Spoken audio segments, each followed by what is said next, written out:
Good morning, everybody, and welcome to today's devotion for July 9th. Today's devotion is titled The Foolish Way of New Life. The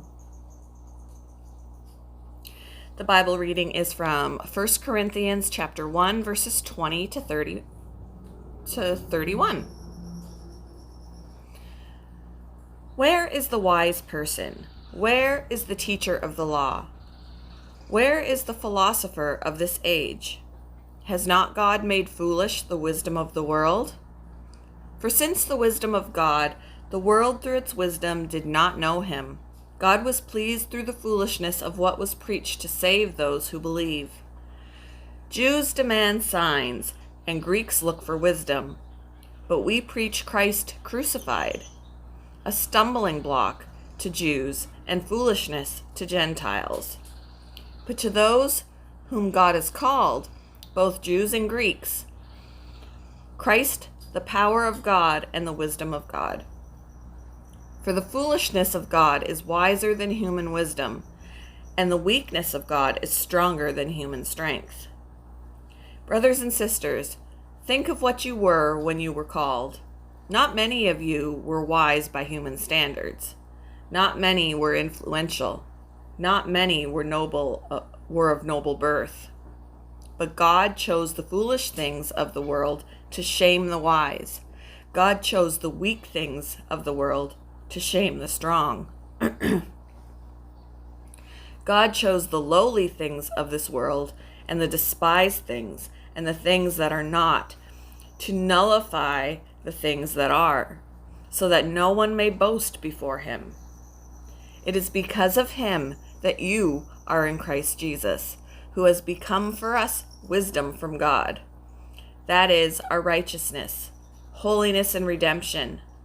Therefore, as it is written, let the one who boasts, boast in the Lord.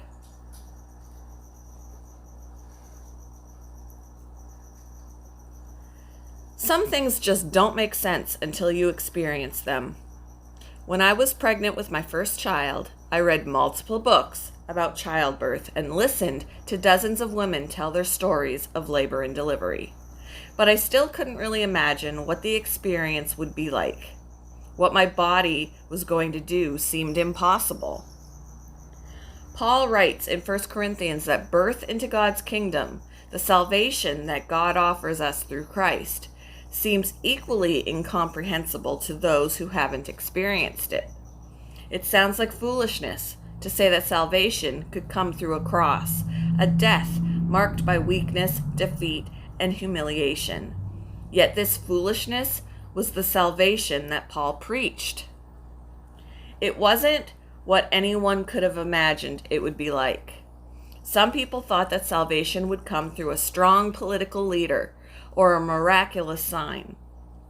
Others thought that their own academic or philosophical achievements would be their salvation.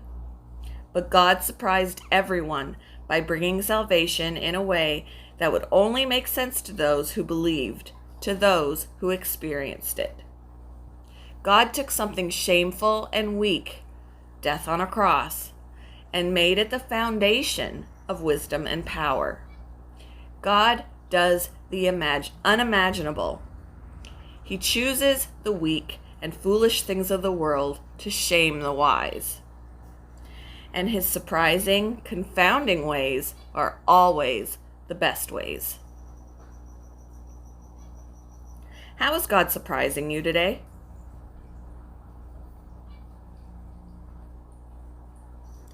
Why is it true that God's ways are better than your ways?